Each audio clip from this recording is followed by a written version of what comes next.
കുട്ടിച്ചുല്ലാനം പള്ളികൾ, മുസ്ലിം പള്ളികൾ പൊളിഞ്ഞു പോകുന്നു. കഴിഞ്ഞ ഛത്തീസ്ഗഡില് കന്യാസ്ത്രീകളെ അറസ്റ്റ് ചെയ്തപ്പോൾ വിവരാവകാശ നിയമപ്രകാരം ഗവൺമെന്റ് ഓഫ് ഇന്ത്യ തന്നെ ചോദിച്ചപ്പോ പറഞ്ഞു 226 ക്രൈസ്തവ പള്ളികൾ മധ്യപ്രദേശിലും ഛത്തീസ്ഗഡിലും കഴിഞ്ഞ 6 മാസത്തിനുള്ളിൽ പൊളിക്കപ്പെട്ടു. അപ്പൊ പള്ളി പൊളിക്കണമെന്ന് സയനിസ്റ്റുകൾ RSSകാരെ കണ്ടിട്ടാണ് പഠിക്കുന്നത്. അവിടെ പള്ളി പൊളിക്കാൻ പറ്റിയിട്ടില്ല ഇതുവരെ. ജെറുസലേം പള്ളി അല്ലെങ്കിൽ അലാസ്ക പള്ളിയുടെ ആ പരിശുദ്ധ തടയാൻ പറ്റിയിട്ടില്ല. പക്ഷേ അതിനുള്ള ലക്ഷ്യമാണ്. അന്നേ പിന്നെ ഈ നെതന്യാഹു ഗവൺമെന്റ് കഴിഞ്ഞ 10 കൊല്ലം മുമ്പേ അധികാരത്തിൽ വന്നിരുന്നു. പിന്നെ ഇടക്കാലത്ത് അദ്ദേഹം പ്രധാനമന്ത്രി അല്ലാതെയായി, വീണ്ടും പ്രധാനമന്ത്രിയായി. ആദ്യം പ്രധാനമന്ത്രിയായ സമയത്ത് അദ്ദേഹം പറഞ്ഞു, അറേബ്യൻ പെനിൻസുല മുഴുവൻ എന്റെ കീഴിലാകണം, അവിടെ ഞാൻ ഞാനെന്ന് പറഞ്ഞ സയനിസ്റ്റുകൾ ആധിപത്യം സ്ഥാപിക്കും. ആ സയനിസത്തിന്റെ ലക്ഷ്യം ഇറാനിനെ ആക്രമിക്കുക എന്നുള്ളതാണെന്ന് നെതന്യാഹു 2005 പ്രഖ്യാപിച്ചതാണ്. ആ ഇറാനിനെ ആക്രമിച്ചു 2 മാസം മുമ്പ്. എന്തുകൊണ്ട്? ഇറാൻ എന്ന് പറയുന്ന രാഷ്ട്രത്തിന്റെ ഇസ്ലാമിക തത്വശാസ്ത്രത്തിന് ഉന്മൂലനം ചെയ്യുക എന്നുള്ളതാണ് തങ്ങളുടെ ലക്ഷ്യമെന്ന് 2005 പരസ്യമായി പ്രഖ്യാപിച്ചിട്ടുള്ള പ്രധാനമന്ത്രിയാണ് ഈ നെതന്യാഹു. അദ്ദേഹത്തിന്റെ മുൻഗാമികൾ മുഴുവൻ അത്തരത്തിലുള്ള ഒരു നയങ്ങളാണ് ലോകത്തിൽ മുഴുവൻ ആവിഷ്കരിക്കപ്പെട്ടത്. ബെനാച്ചിൻ ബെഗിനായാലും, ബെൻഗൂറിയനായാലും, ഗുൾഡാമേറായാലും, എറിയൽ ഷറോണായാലും ഇവരൊക്കെ തന്നെ പലസ്തീൻ വിരുദ്ധ വികാരത്തിന് കത്തിപ്പടർത്തുന്നവരാണ്. മനുഷ്യവംശത്തിനെ നിലനിർത്താൻ അവർ തയ്യാറല്ല. പലസ്തീന്റെ ഭൂമി, പലസ്തീന്റെ വെള്ളം, പലസ്തീന്റെ ചോളം, പലസ്തീന്റെ ഈന്തപ്പനകൾ, പലസ്തീന്റെ യൂക്കലിപ്റ്റസ് മരങ്ങൾ, ഇതൊന്നും കൈകാര്യം ചെയ്യാൻ പലസ്തീനികൾക്ക് അവകാശമില്ല. അവർ കുടിക്കുന്ന വെള്ളത്തിന് വേണ്ടിയിട്ട് പാത്രമെടുത്തുകൊണ്ട് ആ വെള്ളമെടുക്കാനുള്ള കുളത്തിലേക്കോ നദികളിലേക്കോ പോകുമ്പോൾ ഈ കഴിഞ്ഞ 1.5 കൊല്ലമായി ആ നദിക്കരയിൽ എത്തുന്നതിന് മുമ്പ് പാസ്പോർട്ട് കാണിച്ചു കൊടുക്കണം. ഇതൊക്കെ നമ്മൾ പത്രങ്ങളിലൂടെ വന്ന്, ഇവിടുത്തെ പത്രമല്ല, ലോക പത്രങ്ങൾ ഇതിനെക്കുറിച്ച് എഴുതും. ഇന്ത്യൻ പത്രങ്ങൾ ഇതിനെക്കുറിച്ച് ഒന്നും എഴുതില്ല. ഇന്ത്യയിൽ ടെലിഗ്രാഫ് എന്നുള്ള പത്രം എഴുതും, വയർ എന്ന് പറയുന്ന ഓൺലൈൻ പത്രമുണ്ട്, അവര് എഴുതും. ലോകത്തിലെ BBC എഴുതും, അല്ലെങ്കിൽ അൽ ജസീറ എന്ന് പറയുന്ന TV പറയും. ആ വെള്ളമെടുക്കാൻ പോകുമ്പോൾ ആ വെള്ളമെടുക്കുന്നതിന് മുമ്പ് പലസ്തീൻ ജനതയ്ക്ക് IDF-ന്റെ മുന്നിൽ, IDF എന്ന് പറഞ്ഞാൽ ഇസ്രായേലി ഡിഫൻസ് ഫോഴ്സ്, ഭീകരന്മാരായ പട്ടാളക്കാർ, ലോകത്തിലെ ഏറ്റവും ക്രൂരന്മാരായ പട്ടാള സൈന്യമാണ് IDF, ഇസ്രായേലി ഡിഫൻസ് ഫോഴ്സ്. അവരുടെ മുന്നിൽ പാസ്പോർട്ട് കാണിച്ച് ഐഡന്റിറ്റി രേഖപ്പെടുത്തിയാൽ വെള്ളമെടുക്കാൻ സമ്മതിക്കുന്നു. ഇതൊക്കെ ലോകത്തിൽ ആരെങ്കിലും പറയുന്നുണ്ട്? ലോകത്തിൽ നടക്കുന്ന സംഭവങ്ങളല്ലേ ഇത്? ഈ മനോരമയും മാതൃഭൂമി ഇവിടുത്തെ പത്രങ്ങളൊന്നും ഇത് എഴുതുകയില്ല. ചില ലേഖനങ്ങൾ എഴുതുമെന്ന് മാത്രമല്ല, ചെക്ക് പോസ്റ്റുകളുണ്ട്. ഇപ്പൊ താനൂരിൽ നിന്ന് തിരൂരിലേക്ക് എത്തുമ്പോഴേക്കും 3 ചെക്ക് പോസ്റ്റുകൾ കാണും. സൈക്കിളിൽ പോയാലും നടന്നിട്ട് പോയാലും കാറിൽ പോയാലും ഓരോ ചെക്ക് പോസ്റ്റിന്റെ മുന്നിലും ID കാണിക്കണം. ആ ID ഇപ്പൊ പറഞ്ഞല്ലോ, പ്രത്യേക തീവ്ര പരിരക്ഷണം എന്ന SIR. ബീഹാറിൽ കോടിക്കണക്കിന് ആൾക്കാരുടെ വോട്ട് നിഷേധിക്കാൻ വേണ്ടി കൊണ്ടുവന്ന നിയമം, സ്പെഷ്യൽ ഈ ഇന്റൻസീവ് റിവിഷൻ എന്നുള്ള ഈ പരിപാടി ID കാണിക്കൽ പരിപാടിയാണ്. ചുരുക്കത്തിൽ 4 or 5 ID കാണിക്കണം. ഇവിടെ എല്ലാവർക്കും ഉള്ളത്, ഇന്ത്യയിൽ ബഹുഭൂരിഭാഗം ആൾക്കാർക്കും ഉള്ളത് ആധാർ കാർഡാണ്. ഇന്ത്യ ഗവൺമെന്റ് പറയുന്നു ആധാർ പോരാ, റേഷൻ കാർഡ് പോരാ, ഡ്രൈവിംഗ് ലൈസൻസ് പോരാ, അച്ഛന്റെ ജനന സർട്ടിഫിക്കറ്റ് വേണം, അച്ഛന്റെ സർട്ടിഫിക്കറ്റ് വേണം, 3 അച്ഛന്മാരുടെ സർട്ടിഫിക്കറ്റ് വേണം എന്നാണ് പറയുന്നത് ഇന്ത്യ ഗവൺമെന്റ്. ഇവിടെ അവനവന്റെ ജനനത്തിന്റെ സർട്ടിഫിക്കറ്റ് ഇല്ലാത്തവരാ ഇന്ത്യയിലെ 19 കോടി ജനങ്ങൾ.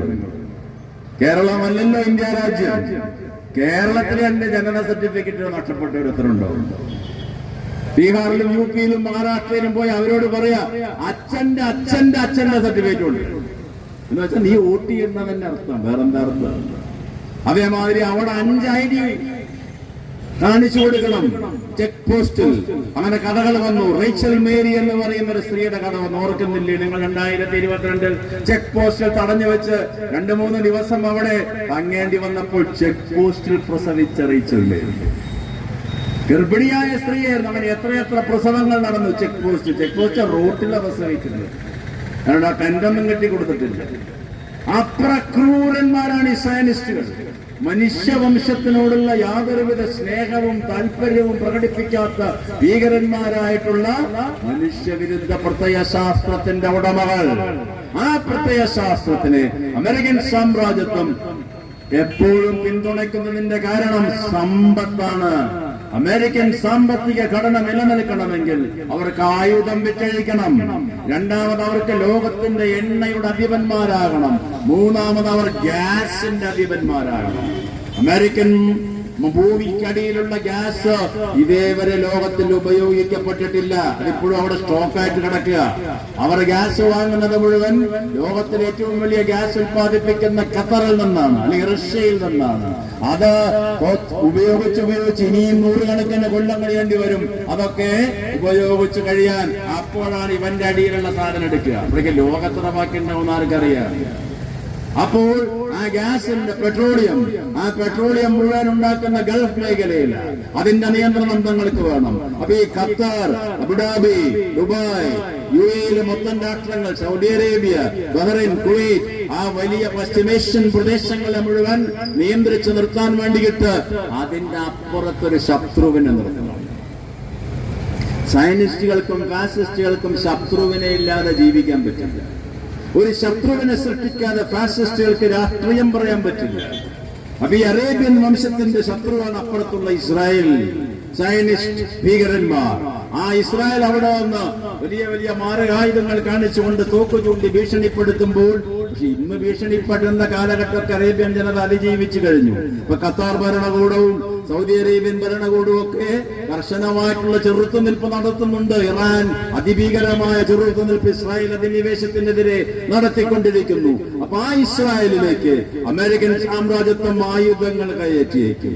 അമേരിക്കൻ ആയുധം വാങ്ങുന്ന ഏറ്റവും വലിയ വിദേശ രാഷ്ട്രമാണ് ഇസ്രായേൽ. ലോകത്തിൽ ഏറ്റവും അധികം രണ്ടാമത് ആയുധം വാങ്ങുന്ന രാഷ്ട്രമാണ് ഇന്ത്യ. വാങ്ങുന്നത് ഇസ്രായേലിന്റെ കയ്യിൽ നിന്ന്. അതാണ് ഇവിടുത്താളും അവിടുത്താളും വലിയ ചങ്ങാതി. നരേന്ദ്രമോദിയും നെതന്യാഹുവും തമ്മിലുള്ള ഏറ്റവും വലിയ സൗഹാർദ്ദ ബന്ധത്തിന്റെ അടിസ്ഥാനം അതാണ്. ആയുധ കച്ചവടം, എണ്ണ കച്ചവടം.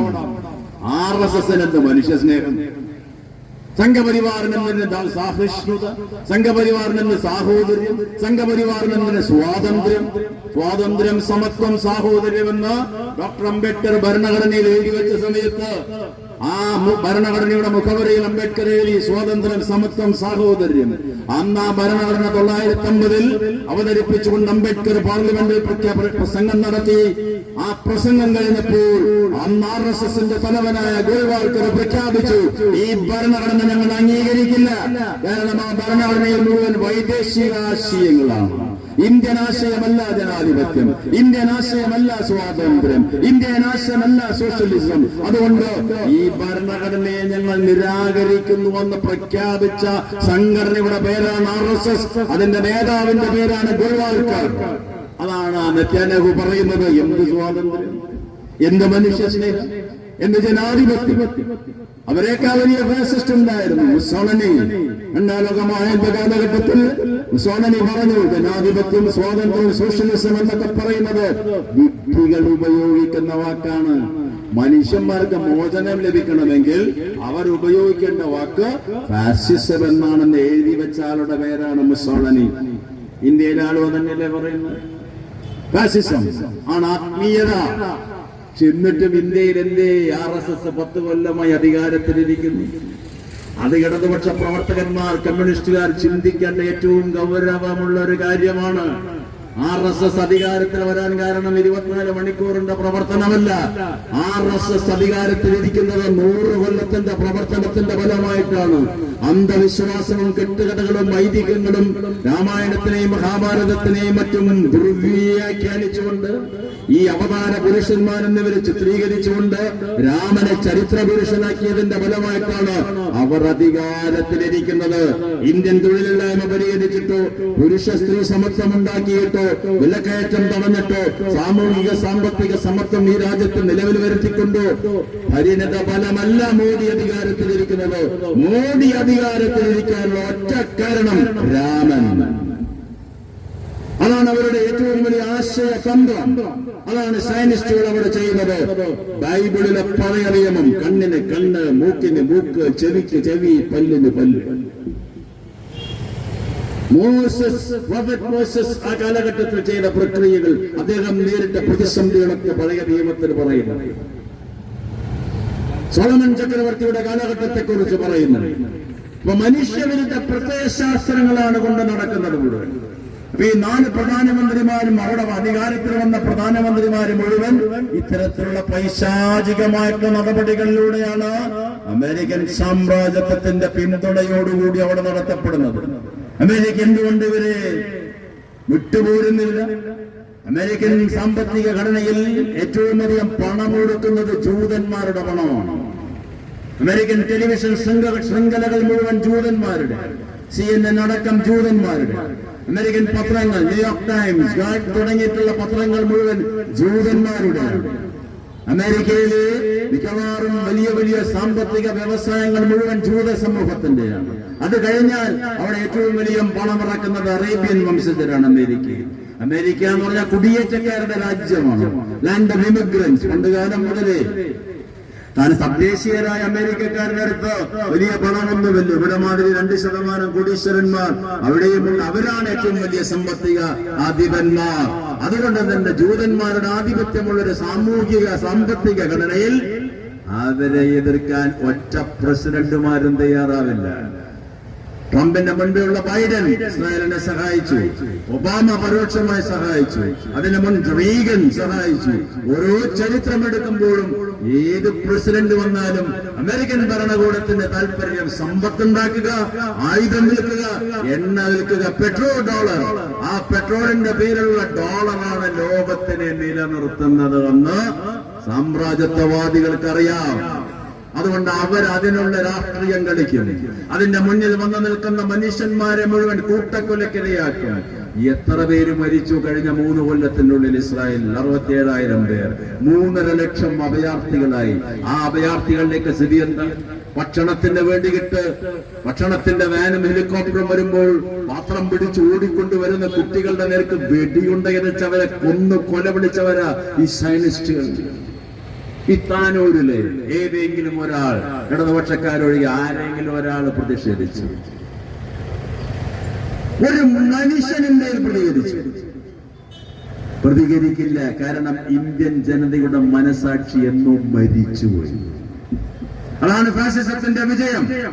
പ്രതിഷേധിക്കാത്ത മനസ്സിനെ അവർ ഉണ്ടാക്കും, പ്രതികരിക്കാത്ത മനസ്സിനെ അവർ ഉണ്ടാക്കും. നിസ്സഹായരായ നിരാലംബരായ ജനതയ്ക്ക് വേണ്ടിയിട്ട് കരയുന്ന മനസ്സിനെ അവർ സൃഷ്ടിക്കില്ല. അതാണ് ഫാസിസം എന്ന പ്രത്യയശാസ്ത്രം ലോകത്തോട് ചെയ്യുന്നത്. ഇന്ത്യയിൽ തന്നെ ഈ മറ്റു രാജ്യങ്ങളിൽ ഉള്ളതുപോലെ ഇപ്പൊ നിങ്ങൾ കണ്ടു, വാഷിംഗ്ടണിൽ, ന്യൂയോർക്കിൽ, സ്പെയിനിൽ, ഇംഗ്ലണ്ടിൽ, ഇറ്റലിയിൽ, ജർമ്മനിയിൽ, ലാറ്റിൻ അമേരിക്കൻ രാജ്യങ്ങളിലൊക്കെ നിങ്ങൾ സോഷ്യൽ മീഡിയയിലൂടെ കണ്ടു. കഴിഞ്ഞ 10-15 ദിവസമായി 10,000ങ്ങളാണ് പ്രകടനം നടത്തുന്നത്. Free free Palestine. ഒരു ഒറ്റ പ്രകടനം നടന്നു ഇന്ത്യയിൽ. ആലോചിച്ചു നോക്കി, എന്തേ നമ്മൾ ഇങ്ങനെയായി? ഗാന്ധി പിറന്ന നാടല്ലേ? അനീതി കണ്ടാൽ തള്ളവിരൽ മുതൽ മസ്തിഷ്കം വരെ പ്രതിഷേധം മാർത്തിരമ്പണമെന്ന് ഇന്ത്യക്കാരനെ പഠിപ്പിച്ച ലോകത്തിന്റെ കാലത്തെയും ഏറ്റവും വലിയ നേതാവ് മോഹൻദാസ് കരംചന്ദ് നാടല്ലേ ഇത്? ഇവിടെ പ്രതികരിക്കുന്നേയില്ല. ഇവിടെ എന്താ കാരണം? ഭയമാണ് എല്ലാവർക്കും. ഫാസിസത്തിന്റെ അടുത്ത കൂട്ടുകാരന്റെ പേരാണ് ഭയം. ഭയം വാരി വിതറി ഇന്ത്യ മുഴുവൻ. ഒരൊറ്റാള് പ്രതികരിച്ചില്ല. പ്രതികരിക്കുകയാണെങ്കിൽ ഒരു സാമ്പ്രദായിക പ്രതികരണം. അതിന്റെ അപ്പുറത്തേക്ക് പോയാൽ ഒന്നെങ്കിൽ ജയിൽ അല്ലെങ്കിൽ ജീവൻ ഉണ്ടാവുകയും. നെത്യാൻയാഹു ചെയ്യുന്നത് പോലെ 2000 പേരെ മണിപ്പൂരിൽ കൊല വിളിച്ചു. ഇന്ത്യക്കാരൻ പ്രതികരിച്ചില്ല. 2 കൊല്ലം കഴിഞ്ഞിട്ടാണ് കഴിഞ്ഞ മാസം പ്രധാനമന്ത്രി അവിടേക്കൊന്ന് പോയി. 2000 പേര് വധിക്കപ്പെട്ടതിന് ശേഷം. എന്തൊരു മനുഷ്യനാണ്! ഉത്തർപ്രദേശിലും ഛത്തീസ്ഗഡിലും മധ്യപ്രദേശിലും 100 കണക്കിന് പള്ളികൾ തകർക്കപ്പെടുന്നു. മിണ്ടുന്നുണ്ടോ രാജ്യം? യൂറോപ്യൻ ജനത പ്രതികരിക്കുന്നത് പോലെ ഇവിടെയും പ്രതികരണം വന്നുവെങ്കിൽ ഫാസിസം 1 മിനിറ്റ് അധികാരത്തിലിരിക്കില്ല. പണ്ടേ മഹാത്മാഗാന്ധി പറഞ്ഞിട്ടുണ്ട്, കാറൽ മാർക്സ് പറഞ്ഞിട്ടുണ്ട്, ഫാസിസത്തിനെതിരെ പോരാടാൻ ഒരു ശക്തിക്ക് പറ്റുകയുള്ളൂ. ആ ശക്തിയുടെ പേരാണ് മനുഷ്യശക്തി. മാനവ സമൂഹം ഒന്നിക്കണം. അവിടെ കക്ഷി രാഷ്ട്രീയം വേണ്ട, ജാതി വേണ്ട, മതം വേണ്ട. ഫാസിസമാണ് ലോകത്തിന്റെ ഏറ്റവും ക്രൂരമായിട്ടുള്ള മനുഷ്യവിരുദ്ധ പ്രത്യയശാസ്ത്രം. അതിനെതിരെ ആഞ്ഞടിക്കാൻ മനുഷ്യന്മാര് സംഘകുടഞ്ഞ് നിൽക്കണം. അതാണിപ്പോ ഈ ലോകത്തിലെ പല ഭാഗത്ത് ഇന്നലെ ട്രംപിനെതിരെ മുദ്രാവാക്യം വിളിച്ചുകൊണ്ട് അമേരിക്കയിലെ 40 പട്ടണങ്ങളിലാണ് 10,000-കണക്കിന് ജനത പ്രതിഷേധം നടത്തിയത്. ഇന്നലെയും മിനിഞ്ഞാന്നും ഞങ്ങൾക്ക് രാജാവിനെ വേണ്ട, പ്രസിഡന്റിനെ മതിയെന്ന്. ഇയാളെ രാജാവിനെ മാറി പറിക്കാൻ തുടങ്ങി. അങ്ങനെയാണ് ഇന്ത്യക്കാരൻ എന്നെ പറയണ്ടേ ഈ രാജാവ് വേണ്ട പറയുന്നില്ലല്ലോ ഇന്ത്യക്കാരൻ. ഇവിടെ ചെങ്കോലും പിടിച്ചിട്ടല്ലേ പാർലമെന്റിനുള്ളിലേക്ക് വന്ന് 2 കൊല്ലം മുമ്പ് ഒരൊറ്റ ഇന്ത്യക്കാരൻ പ്രതികരിച്ചു. ഇടതുപക്ഷമല്ലാതെ ഒരു പ്രതികരണ ശേഷിയുമില്ലാത്ത നിസ്സംഗരായ നിശബ്ദരായ ഒരു ജനത. അങ്ങനെ ഒരു ജനത ഉണ്ടാകുമ്പോൾ ഫാസിസം വളരും, സയനിസം വളരും. അപ്പൊ അമേരിക്കൻ സാമ്രാജ്യത്വത്തിന് നിലനിർത്തുന്ന സാമ്പത്തിക ശക്തിയായി ഈ ജൂത സാമ്പത്തിക ശക്തി അതിവിപുലമാണ്. പത്രങ്ങളും ടെലിവിഷനുകളും മറ്റു വലിയ വലിയ ഇന്റർനെറ്റ് കമ്പനികളും ഒക്കെ നിയന്ത്രിക്കുന്നത് ജൂതന്മാരാണ്. അല്ലെങ്കിലും ജൂതന്മാർ അതിബുദ്ധിമാന്മാരാ. ലോക ചരിത്രം നോക്കുമ്പോൾ ലോകം കണ്ട കാലത്തെയും ഏറ്റവും വലിയ ശാസ്ത്രജ്ഞൻ ആൽബർട്ട് ഐൻസ്റ്റീൻ ജൂതനാണ്. ലോകം കണ്ട ഏറ്റവും വലിയ താത്വികാചാര്യൻ കഴിഞ്ഞ 200 കൊല്ലത്തിനുള്ളിൽ ലോകത്തിലെ ഏറ്റവും വലിയ താത്വികാചാര്യൻ ആരാണെന്ന് ഓക്സ്ഫോർഡ് യൂണിവേഴ്സിറ്റിയിൽ പഠിക്കുന്ന കുട്ടികളോട് ഒരു ചോദ്യം കഴിഞ്ഞ 2018 ഉന്നയിക്കപ്പെട്ടപ്പോൾ അവര് പറഞ്ഞ മറുപടി കൊണ്ട് അവർ കമ്മ്യൂണിസ്റ്റുകാരല്ല, ഇടതുപക്ഷക്കാരുമല്ല. ലോകത്തിലെ വിവിധ ഭാഗങ്ങളിൽ നിന്ന് വരുന്ന ആയിരക്കണക്കിന് വിദ്യാർത്ഥികളോട് ഓക്സ്ഫോർഡ് യൂണിവേഴ്സിറ്റിയിലെ വൈസ് ചാൻസലർ ചോദിച്ച ചോദ്യമാണ് ലോകത്തിലെ ഏറ്റവും സ്വാധീനിച്ച താത്വികാചാര്യൻ ആരാണെന്ന്. അവര് പറഞ്ഞു ഏകസ്വരത്തിൽ കാറൽ മാർക്സ്. ആ മാർക്സ് ജൂതനാണ്. ലോകത്തിലെ വലിയ വലിയ ബുദ്ധിമാന്മാരൊക്കെ ജൂതന്മാരാണ്. പക്ഷെ അപ്പുറത്ത് ബുദ്ധിയെ ദുരുപയോഗപ്പെടുത്തി മനുഷ്യനെതിരെ പ്രയോഗിക്കുന്ന ജൂതന്മാരുടെ എണ്ണമാണ് കൂടുതൽ. അതിലൊരുത്തനാണ് ഈ നിത്യന്ദേഹം. മാർക്സിന്റെ വഴിയെ പോയിരുന്നുവെങ്കിൽ, ആൽബർട്ട് ഐൻസ്റ്റീന്റെ വഴിയെ പോയിരുന്നുവെങ്കിൽ ഈ ലോകത്തിലെ തന്നെ എത്രയോ മാനവീകതയുടെ അടിസ്ഥാനത്തിൽ, സാഹോദര്യത്തിന്റെ അടിസ്ഥാനത്തിൽ, സമത്വത്തിന്റെ അടിസ്ഥാനത്തിൽ ലോകത്തിന് മുന്നേറാമായിരുന്നു. ഇന്ന് ലോകം കാക്ഷിക്കുന്നത് മനുഷ്യന്മാരുടെ പോരാട്ടമാണ്. ഈ ഫാസിസത്തിനും സയനിസത്തിനുമെതിരെ ഐതിഹ്യങ്ങളെ കൂട്ടുപിടിച്ചുകൊണ്ട് ഐതിഹ്യങ്ങളിലൂടെ കഥകൾ പറയുക. പണ്ട് ഖലീഫ ഉമർ എന്ന സ്ഥലമാണ്. ഇവിടെ എല്ലാ മതക്കാരും ദേവാലയങ്ങൾ ഉണ്ടെങ്കിലും അതിനൊരു പ്രത്യേക പള്ളി പൊളിക്കണമെന്ന് ഏറിയ ലക്ഷ്യമാണ് തുടങ്ങി വെച്ചിട്ടുള്ള ആ വാദഗതി ഇന്നും സയനിസ്റ്റുകൾ ആഘോഷിക്കുന്നു. അതുകൊണ്ടാണ് ഗാസ തുരുത്തിലൂടെ അതിന്റെ ഈജിപ്തിലേക്ക് കടക്കാം, സിറിയയിലേക്ക് കടക്കാം, ജോർഡാനിലേക്ക് കടക്കാം. 3 കവാടങ്ങളുണ്ട്. ഈ 2 കൊല്ലം മുമ്പ് കവാടങ്ങൾ മുഴുവൻ അടച്ചുപൂട്ടി. പട്ടാളം നിൽക്കുക, പിന്നെ പോകാൻ വഴിയില്ല. പോകുമെന്ന് ഉത്തരവ്. ഓടിപ്പോകുന്ന പാവപ്പെട്ട മനുഷ്യന്റെ നേർക്ക് AK-47 ബുള്ളറ്റുകൾ വർഷിച്ചുകൊണ്ട് 67,000 പേരെ കൊന്നപ്പോൾ ഇന്ത്യക്കാരൻ എന്തേ പ്രതികരിക്കാത്തത്? ഈ പ്രധാനമന്ത്രി എന്താ നെത്യനേഹുവിന്റെ സ്തുതിഗീതം പാടിയത്? ആലോചിക്കുന്നത്. മനുഷ്യത്വം വേണ്ട നമുക്ക്, മനുഷ്യത്വം. RSSകാരൻ ജയ് വിളിക്കുക ഇസ്രായേൽ ഗവൺമെന്റ്. എന്തിന്? ഗാന്ധി പറഞ്ഞ ഗാന്ധിയെ തന്നെ വെടിവെച്ച് കൊന്നവരാണ്. പിന്നെ ഇതിന് വിളിച്ച വലിയ അത്ഭുതമൊന്നുമില്ല. ഇവരുടെ മൂത്താൾക്കാരാണ് ഗാന്ധിയെ വെടിവെച്ചു കൊന്നത് 1948. അന്ന് തുടങ്ങിയാലാണ് ഈ ഫാസിസത്തിന്റെ ഭീകരത ഇന്ത്യയിൽ. ഇന്ത്യയിൽ ആദ്യത്തെ തീവ്രവാദ സംഭവമാണ് ഗാന്ധിവധം. അതൊക്കെ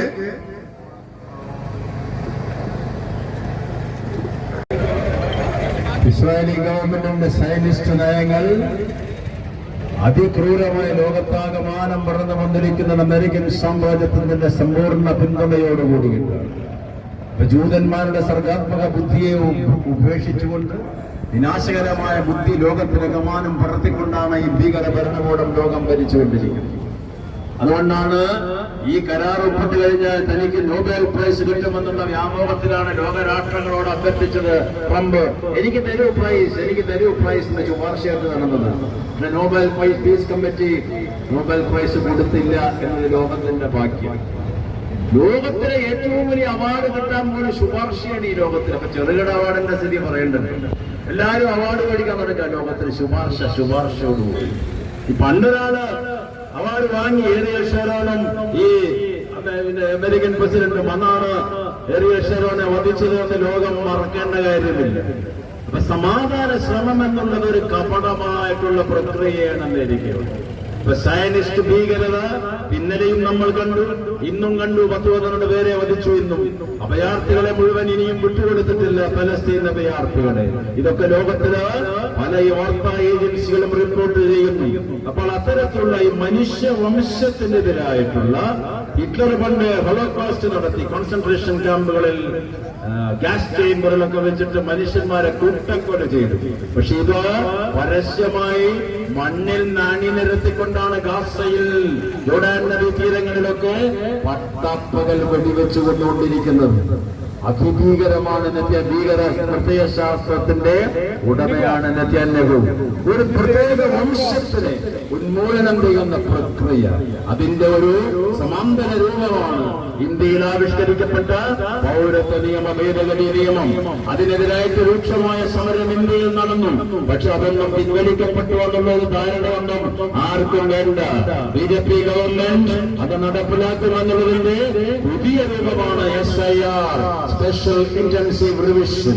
ബംഗാളിൽ പ്രത്യേക തീവ്ര പരിശോധനയിലൂടെ വോട്ടർമാരെ വോട്ടവകാശത്തിൽ നിന്ന് നിഷേധിക്കുക. 8 കോടി പുതിയ വോട്ടർമാരാണ് ബംഗാളിലെ ബീഹാറിലുള്ളത്. ആ 8 കോടി പുതിയ വോട്ടർമാർക്ക് വേണ്ടത് ഞാൻ ഈ നേരത്തെ സൂചിപ്പിച്ച 6-7 രേഖകൾ കാണിക്കണം വോട്ട് ചേർക്കാൻ. ആധാർ പോരാ, റേഷൻ പോരാ, അതുമാതിരി വോട്ടർ കാർഡ് പോരാ, അച്ഛന്റെ സർട്ടിഫിക്കറ്റ്, അമ്മയുടെ സർട്ടിഫിക്കറ്റ്, ഇതൊക്കെ കാണിക്കണമെന്ന് ഇലക്ഷൻ കമ്മീഷൻ ജൂലൈ 23-ാം തീയതി പ്രഖ്യാപനം നടത്തി. ഭാഗ്യവശാൽ കഴിഞ്ഞ മാസം സുപ്രീം കോടതി ഇടപെട്ടുകൊണ്ട് ആധാർ കാർഡ് സ്വീകരിക്കാമെന്നുള്ള പ്രഖ്യാപനം വന്നതോടുകൂടി കുറെയൊക്കെ ആശ്വാസകരമായെങ്കിലും ഇപ്പോഴും ബീഹാറിൽ വോട്ടർ പട്ടികയിൽ നിന്ന് 40 ലക്ഷത്തോളം വോട്ടർമാരെ നീക്കിക്കളഞ്ഞു. ഇന്ത്യയുടെ ഇലക്ഷൻ കമ്മീഷൻ എന്ന് പറഞ്ഞാൽ ഭരണഘടനാ സ്ഥാപനമാണ്. ഇലക്ഷൻ കമ്മീഷൻ ഭരണഘടനയുടെ 324-ാം വകുപ്പ് പ്രകാരം തെരഞ്ഞെടുപ്പ് സുതാര്യമായി വിശ്വാസ്യമായി തെരഞ്ഞെടുപ്പ് നടത്തേണ്ട ഭരണഘടനാ സ്ഥാപനമാണ്. 326-ാം വകുപ്പ് പ്രകാരം 18 വയസ്സിന് മുകളിലുള്ള ഏതൊരാൾക്കും വോട്ടാവകാശം സാധിച്ചു കൊടുക്കേണ്ട ഭരണഘടനാ സ്ഥാപനമാണ് തെരഞ്ഞെടുപ്പ് കമ്മീഷൻ. ആർട്ടിക്കിൾ 24 പ്രകാരം ജാതി, മതം, നിറം, വംശം നോക്കാതെ ഇന്ത്യയിൽ ജീവിച്ചിട്ടുള്ള ഏത് പൗരനും വോട്ടാവകാശം വേണമെന്ന് പറയുന്ന ഭരണഘടനയുടെ അടിസ്ഥാന തത്വങ്ങളെയാണ് ഈ ഇലക്ഷൻ കമ്മീഷൻ നിഷേധിച്ചുകൊണ്ടിരിക്കുന്നത്. അത് ഇന്ന് ബീഹാറിലാണെങ്കിൽ നാളെ ഇത് എവിടെയും വരും. അതുകൊണ്ട് ജാഗരൂകരായിരിക്കണം. ഇന്ത്യയിലെ ജനാധിപത്യത്തിന്റെ നിലനിൽപ്പ് വോട്ടാവകാശം മാത്രമല്ല. ജനാധിപത്യം എന്ന് പറഞ്ഞാൽ 5 കൊല്ലം കൂടെ നടത്തുന്ന തെരഞ്ഞെടുപ്പ് പ്രക്രിയയല്ല. ജനാധിപത്യം എന്ന് പറഞ്ഞാൽ നിത്യജീവിതത്തിന്റെ നൈതിക ബോധമാണ്. മറ്റൊരു മനുഷ്യന്റെ വേദനയിൽ പങ്കുകൊള്ളാൻ, മറ്റൊരു മനുഷ്യന്റെ വിഷമത്തിൽ പങ്കുകൊള്ളാൻ, മറ്റൊരു മനുഷ്യനെ സഹായിക്കാനുണ്ടാവുന്ന ഒരു ബോധമില്ലേ? അതാണ് ജനാധിപത്യം, അതാണ് സഹിഷ്ണുത, അതാണ് സ്വാതന്ത്ര്യം, അതാണ് സമത്വബോധം. അതില്ലായ്മ ചെയ്തുകൊണ്ടിരിക്കുന്ന ഈ ഭരണഘടനയുടെ എല്ലാ ദർശനങ്ങളെയും നിഷേധിക്കുന്ന ഇവര് എവിടേക്ക് എത്താൻ പോകുന്നത്? ഈ SIR-ിലൂടെ ഒരു ജനത, ഒരു തെരഞ്ഞെടുപ്പ്, ഒരു നേതാവ്, ഒരു നിയമസഭ. ഈ 4 മുദ്രാവാക്യം എഴുതി വെച്ച ആളുടെ പേരെന്താ? ഗോൾവാൾക്കർ. വിചാരധാരയിൽ ഗോൾവാൾക്കർ എഴുതിയിട്ടുണ്ട്.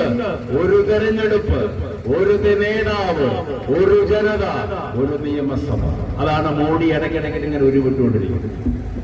ഒരു ജനത, ഒരു നേതാവ് എന്ന് ഇപ്പൊ പറഞ്ഞിട്ടുള്ളൂ. കുറച്ച് കഴിഞ്ഞാൽ പറയും ഒരു നിയമസഭ എന്ന് വെച്ചാൽ ഒരു പാർലമെന്റ്, വേറൊന്നും വേണ്ട. അമേരിക്കൻ പ്രസിഡൻഷ്യൽ സിസ്റ്റം അവിടേക്കാണ് പോകുന്നത്. ഞാൻ നേതാവ്, എന്നെ മാത്രം നേതാവ്, ഞാനല്ലാതെ വേറൊന്നുമില്ല. അതാണ് ഹിറ്റ്ലർ പറഞ്ഞത്, അതാണ് നെതന്യാഹു പറയുന്നത്, അതാണ് ട്രംപ് പറയുന്നത്. ഞാൻ രാജാവാണ്. ഏത് രാജാവ്? അതിനെതിരായിട്ട് അവിടുത്തെ ജനങ്ങൾ പ്രതിഷേധിക്കുന്നു. അപ്പൊ ഇതൊന്നും മോഡിയുടെയും അമിത്ഷായുടെയും തലേന്ന് വരുന്നതല്ല. മുന്നേ ഗോൾവാൾക്കർ എഴുതി വെച്ചിട്ടുള്ളതാണ് ഇതെല്ലാം.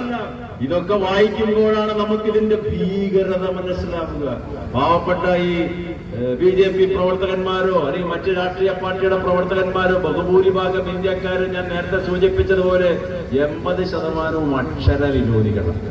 അപ്പൊ എന്തും ചെയ്യാൻ ഇവരാദ്യം പുറത്താക്കിയ പൗരനാരാണ്? 1962 ജലന്ധറിൽ വെച്ച് ജനസംഘത്തിന്റെ ദേശീയ സമ്മേളനം നടക്കുകയാണ്. ആ ജനസംഘത്തിന്റെ ദേശീയ സമ്മേളനത്തിൽ അന്നത്തെ ജനസംഘത്തിന്റെ വൈസ് പ്രസിഡന്റ് ബാൽരാജ് മധൂക് ഒരു പ്രമേയം പാസാക്കി. എന്നിട്ട് പ്രതിനിധികളോട് ചോദിച്ചു അദ്ദേഹം, ഇന്ത്യ ഭരിച്ചിട്ടുള്ള ആദ്യത്തെ ഇന്ത്യക്കാരനായ പ്രധാനമന്ത്രി ആരാണെന്ന് ചോദിച്ചു. 1962. അപ്പൊ പ്രതിനിധികൾ ഉത്തരം പറയുന്നില്ല. വീണ്ടും ചോദിച്ചു, അപ്പോഴും ഉത്തരവില്ല. ആ ചോദ്യമേ തന്നെ അപ്രസക്തമാണ്. ഉത്തരം പറയാത്തതിന് ബാലരാജ് മധൂക് തന്നെ ഉത്തരം പറഞ്ഞു. ഇന്ത്യ ഭരിച്ച ആദ്യത്തെ ഇന്ത്യൻ പ്രധാനമന്ത്രിയുടെ പേര് ലാൽ ബഹദൂർ ശാസ്ത്രി എന്നുള്ളതാണ്. എന്ന് വെച്ചാൽ പണ്ഡിറ്റ് ജവഹർലാൽ ഇന്ത്യക്കാരനല്ല. കാരണം ബാലരാജ് മധൂക് പറഞ്ഞു, ജനാധിപത്യം, സ്വാതന്ത്ര്യം, സോഷ്യലിസം, ഭരണഘടന എന്ന ആശയങ്ങൾ ഇന്ത്യയിൽ കൊണ്ടുവന്ന ആള് ഇയാളും അംബേദ്കറുമാണ്. അവരിന്ത്യക്കാരല്ല, അവരെ പൗരത്വത്തിൽ നിന്ന് പുറത്താക്കണമെന്ന് 1962 ഇവരുടെ നേതാവ് ബാലരാജ് മധൂക് പറഞ്ഞത്. നെഹ്റുവിനെ പുറത്താക്കിയവർക്ക് ഇവിടുത്തെ സാധാരണക്കാരനെ പുറത്താക്കാൻ വലിയ ബുദ്ധിമുട്ടുണ്ട്. അതാണ് ഇപ്പൊ നടന്നുകൊണ്ടിരിക്കുന്നത്. ചിന്തിക്കണം, ഇതെല്ലാം അതിഭീകരമായ ഗൂഢാലോചനയാണ് നടന്നുകൊണ്ടിരിക്കുന്നത്. അതാണ് അമിത്ഷായും മോഡിയും ഇടയ്ക്കിടയ്ക്കിടയ്ക്കിനെ പറയുന്ന ഒരു ജനത, ഒരു നേതാവ്, ഒറ്റ തെരഞ്ഞെടുപ്പ് എന്നൊക്കെ. ഭരണഘടനാ വിരുദ്ധമാണത്, ഫെഡറലിസത്തിന്റെ എതിരാണത്. അതുകൊണ്ട് ഫെഡറലിസം എന്ന് പറയുന്ന ജനാധിപത്യത്തിന്റെ അന്തസത്തയാണ്. ആ ജനാധിപത്യത്തിന്റെ സമത്വവും ജനാധിപത്യത്തിന്റെ സ്വാതന്ത്ര്യവും ജനാധിപത്യത്തിന്റെ സാഹോദര്യവും നിലനിൽക്കാൻ ഭരണഘടനയെ ചേർത്ത് പിടിച്ചേ പറ്റൂ. അംബേദ്കർ പറയും, സ്വാതന്ത്ര്യവും സമത്വവും ഉണ്ടാകണമെങ്കിൽ ആദ്യം സാഹോദര്യം വേണം. RSSന്റെ ഏറ്റവും വലിയ ലക്ഷ്യം സാഹോദര്യമില്ലാതെയാക്കലാണ്. ഇവിടെ ഹിന്ദു മുസ്ലിം മൈത്രി പാടില്ല, ക്രിസ്ത്യൻ ഹിന്ദു മുസ്ലിം മൈത്രി പാടില്ല, ബുദ്ധ സിഖ് മൈത്രി പാടില്ല.